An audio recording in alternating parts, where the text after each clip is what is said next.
खटाटे नहीं विकदे लबनी विच बाजार कुड़े।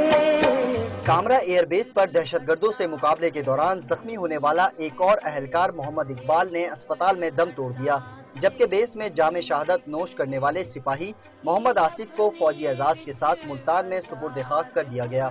शहीद सिपाही मोहम्मद आसिफ के वालिदैन का कहना था कि उन्हें अपने लख्ते जिगर पर फख्र है।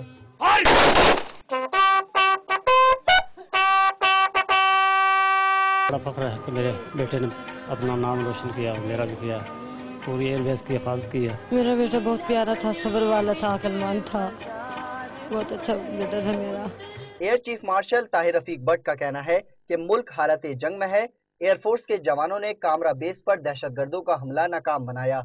मौसर सिक्योरिटी की वजह से दहशतगर्द बेस में घुसने में कामयाब न हो सके। एयरबेस कामरा पर हमले की 2 FIR अटक के थाना सदर में दर्ज कर ली गई। FIR में हमले के दौरान मारे गए 9 दहशतगर्दों को मुल्जिम नामजद किया गया है।